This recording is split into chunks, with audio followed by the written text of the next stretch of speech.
ભારત બંધના એલાનને સમર્થન આપીને તમામ પોલીસ અને પ્રશાસનનો આભાર માનીને મારી વાત વિરમું છું. સમગ્ર ભારત બંધનું એલાન આપવામાં આવ્યું છે ત્યારે સુરેન્દ્રનગર જિલ્લાના સામાજિક અગ્રણીઓ છે તેમણે ભારત બંધને સફળ બનાવવા માટે અથાગ મહેનત કરી છે. તો આજે આપણી સાથે ચંદ્રપાલ બૌદ્ધ છે, આપણે તેમને પૂછીશું.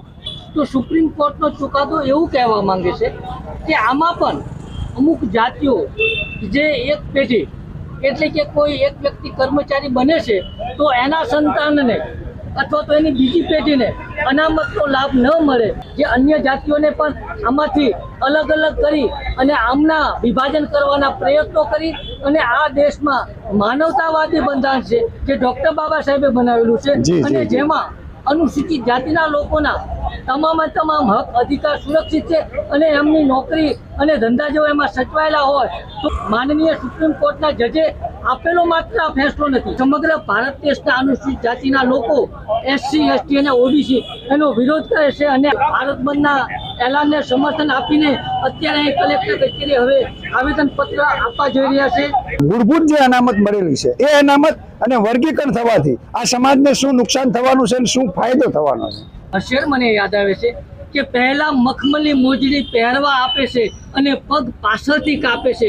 સુપ્રીમ કોર્ટ એવું કહેવા માંગે છે કે જે અતિ પછાત જાતિઓ છે, અનુસૂચિત જાતિઓમાં પણ એમને યોગ્ય પ્રતિનિધિત્વ નથી મળ્યું, એટલે હવે એમના ઉત્થાન માટે અમે આ કાર્ય કરી રહ્યા છીએ. સુપ્રીમ કોર્ટનો ખરેખર સારો ઈરાદો હોય તો પેટા વર્ગીકરણ કરીને એ અલગ અલગ જાતિઓને હવે અલગ અલગ પાડી અને એમનું મનમાન્યું કરવા માટેનો એમનો સાફ ઈરાદો આપણને નજરમાં આવે છે. તો આ સુપ્રીમ કોર્ટના ચુકાદાને અમે જરા પણ સાચી નહીં લઈશું અને અનુસૂચિત જાતિના લોકો પોતાની જાનની બાજી લગાવીને પણ આ સુપ્રીમ કોર્ટના ચુકાદાને સંસદમાં ફરીવાર સંશોધન બિલ લાવીને ખારીજ કરાવીને જ રહીશું. ચંદ્રપાલ બૌદ્ધે ખૂબ જ મહત્વની વાત કરી આપણને. એ વર્ગીકરણમાં મુખ્ય હેતુ શું છે?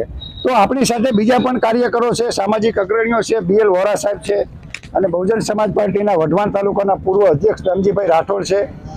તો ભારત દેશની અંદર કોંગ્રેસે પણ ભારત બંધના એલાનો આપેલા છે, ભાજપે પણ આપેલા છે, ઘણા બધા એવા સંગઠનોએ ભારત બંધના એલાન આપેલા છે. તો સુપ્રીમ કોર્ટના કોઈ આદેશના વિરોધમાં જો કોઈ ભારત બંધ રખાવવાની ઘટના જો આ આઝાદી મળ્યા પછી જો એ આપણી સામે આવી હોય તો એ પ્રથમવાર આપણી સામે આવી છે. આપ શું કહેવા માંગો છો? આ વર્ગીકરણ જે છે એ આપણે બાબા સાહેબે જે આપ્યું છે એ છૂત અછૂતના સામાજિક લેવલ ઉપર માટે આપ્યું છે. આ કાંઈ રોટલા માટે આપ્યું નથી. આ જે વસ્તુ રહી એ અનામત ખાલી નોકરીઓમાં એના માટે નથી.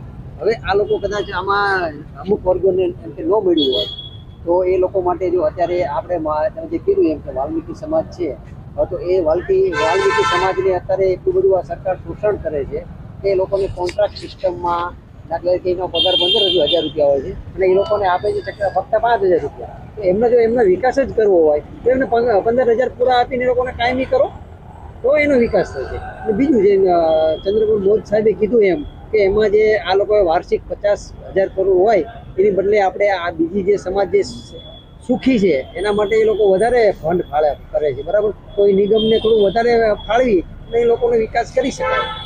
जिसकी जितनी संख्या भारी उसकी उतनी भागीदारी. बाबा साहेबને એવું લાગ્યું જ હોત કે વર્ગીકરણ કરવાની જરૂરિયાત છે તો બહુ સમય પહેલા બાબા સાહેબે બંધારણની અંદર જ એવી કંઈક જોગવાઈ કરી હોય. બંધના એલાન અને જે અમે રેલી કાઢી અને સંપૂર્ણ રીતે એમને સાથ સહકાર આપેલો છે તો તમામ પોલીસ અને પ્રશાસનનો આભાર માનીને મારી વાત વિરમું છું.